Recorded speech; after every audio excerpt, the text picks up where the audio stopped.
নকৰিব চিৰিয়েলি সম্বৰ্ধনা জনাম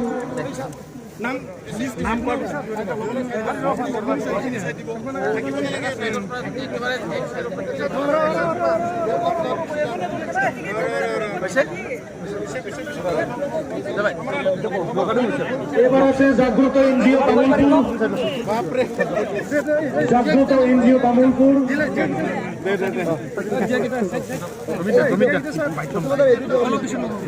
বৰলিয়াপাড় গাঁও সভা তামুলপুৰ ৰিটায়াৰ্ড টিচাৰ শুক্ৰবাৰ তেখেতলৈ আমাৰ তৰফৰ পৰা অশেষ ধন্যবাদ জ্ঞাপন কৰি ওলাবৰ সদায় কাৰ্যসূচী মই আগবাঢ়ি বিচাৰিছোঁ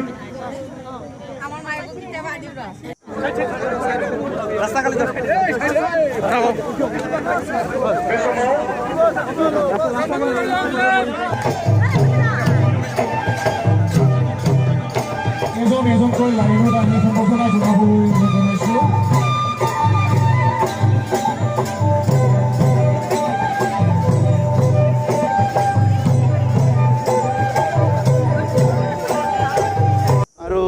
ৰাইজে সম্বৰ্ধনা জনাইছে এটা ভাল অনুভৱ কি ৰাইজে যিটো দায়িত্ব দিছে এই দায়িত্বটো পালন কৰাটো ৰাইজে বিচাৰিছে আৰু মই ৰাইজৰ আজি সম্বৰ্ধনা গ্ৰহণ কৰিছোঁ আৰু ৰাইজক মানে প্ৰতিশ্ৰুতি দিছোঁ কি পৰিৱৰ্তনৰ কাৰণে কাম কৰিম সকলো জাতি জনগোষ্ঠীক একেলগে আগুৱাই লৈ যোৱাৰ কাৰণে আমাৰ চৰকাৰীভাৱে যিখিনি কাম কৰিব লাগে সেই সকলো কামখিনি কৰিম গভৰ্নেন্স ফাৰ্ষ্ট ভাল এটা শাসন কৰিব লাগে য'ত নেকি সকলো ৰাইজৰ লাভান্বিত হয় সভাত উপস্থিত হৈছে আমাৰ নিখিল বড়ো ছাত্ৰ সন্থাৰ সন্মানীয় সম্পাদক লৰেন্স ইছলাৰী ডাঙৰীয়া ইয়াত উপস্থিত হৈছে আমাৰ এই সমষ্টিৰে বিধায়ক ইমানুৱেল মুছাহাৰী ডাঙৰীয়া ইয়াত উপস্থিত হৈছে প্ৰাক্তন বিধায়ক আমাৰ কেন্দ্ৰীয় কমিটিৰ UPPLৰ নেতা নাথুৰাম বড়ো ডাঙৰীয়া আমাৰ ভাইচ প্ৰেচিডেণ্ট দলৰ হিৰণ্য চৌধুৰী ডাঙৰীয়া প্ৰাক্তন এক্সিকিউটিভ মেম্বাৰ বড়োলেণ্ড টেৰিটৰিয়েল কাউন্সিলৰ দেৱেন বড়ো ডাঙৰীয়া আৰু ইয়াত উপস্থিত হৈছে আমাৰ দলৰে ভাইচ প্ৰেচিডেণ্ট শব্দৰাম ৰাভা ডাঙৰীয়া আৰু বিভিন্ন আমাৰ দলৰ নেতৃবৃন্দ বিষয়ববীয়াসকল মই শ্ৰদ্ধাৰ তামোলপুৰবাসী ৰাইজ মই সকলোলৈ নমস্কাৰ জনাইছোঁ আৰু আজি আপোনালোকে সম্বৰ্ধনা সভাত উপস্থিত হোৱাৰ কাৰণে মই ধন্যবাদ জনাইছোঁ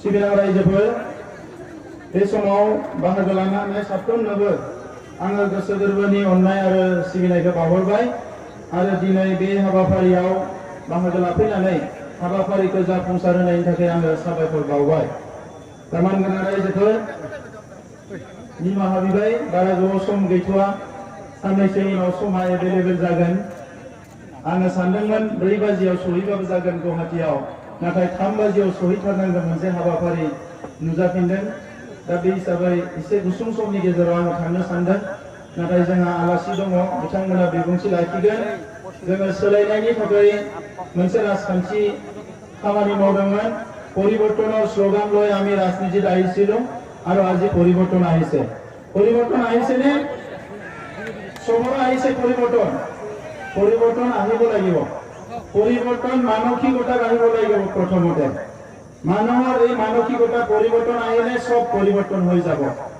আমি ইলেকশ্যনত কৈছিলোঁ পৰিৱৰ্তন দৰকাৰ UPPL চৰকাৰ আৰু আজি আমি ক'ব বিচাৰিছোঁ সবৰে লগত বিকাশৰ পথত সব জাতি জনগোষ্ঠী লৈ বিকাশৰ পথত আমি আগবাঢ়ি যাম গতিকে বিভিন্নজনে বিভিন্ন কথা ক'লে যোৱা দশকৰ পৰা দশক ধৰি এই ভাল এই বেয়া এইটো কি কিন্তু আজি এইবিলাক সব অৱসান ঘটাই আপোনালোকে দেখিবলৈ পাইছে যে UPPL BJP আৰু GSP সন্মিলিত হৈ এটা নতুন চৰকাৰ বনাইছে আৰু এই যে GSP BJP UPPL ৰ সন্মিলিত চৰকাৰ এইটোতে এটা ডাঙৰ মেছেজ আছে কি আমি সকলো জাতি জনগোষ্ঠী দল সংগঠনক আঁকোৱালি লৈ সুস্থিৰতাৰ মাজেৰে এটা সুস্থ সমাজ গঢ়িবলৈ আমি আগবাঢ়ি আহিছোঁ আমাৰ চিন্তাত আমাৰ দৃষ্টিত কোনো জাতি ভেদাভেদ নাই, সমাজ ভেদাভেদ নাই, ধৰ্ম ভেদাভেদ নাই।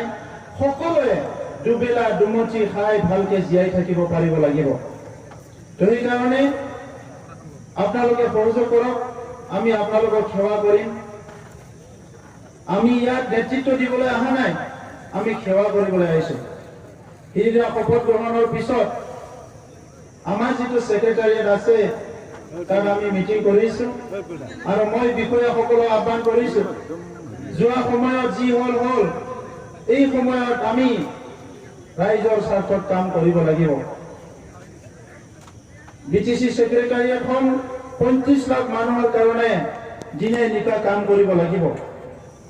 যদি কোনোবা ৰাইজক সেৱা কৰিবলৈ মন আছে তেখেতে ভালকে সেৱা কৰক। যদি কোনোবা সেৱা কৰিবলৈ মন নাই, মিছামিছি জাগা দখল কৰিব নালাগে, সি বিদায় লওক। সেইকাৰণে এতিয়া সময় আহিছে, ঘুষ খোৱাবিলাক, কৰাপ্টেডবিলাক আৰু ইয়াতে মূৰ দাঙি উঠিব নোৱাৰিব।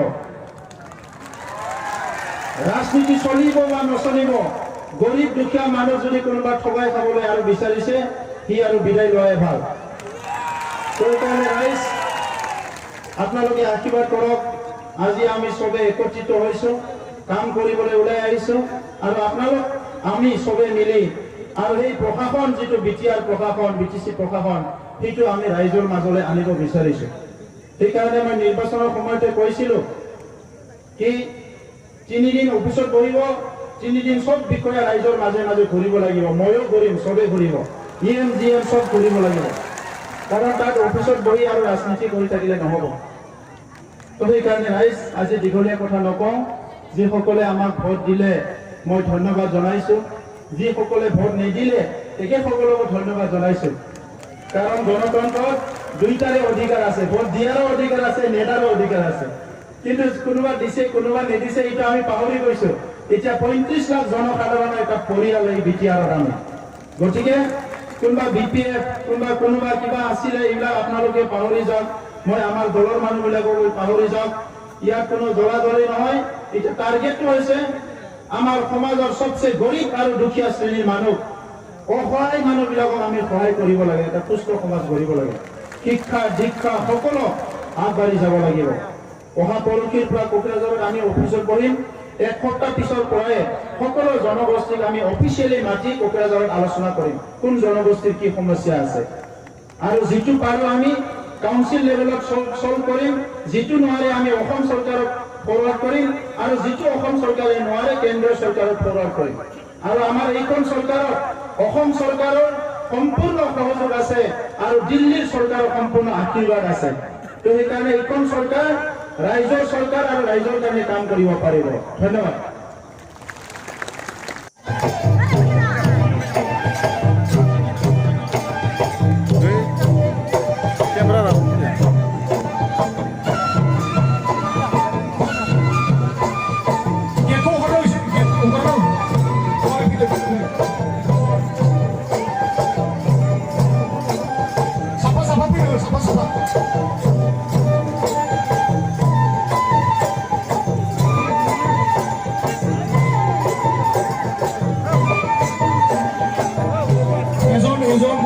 লাইনত আহিব।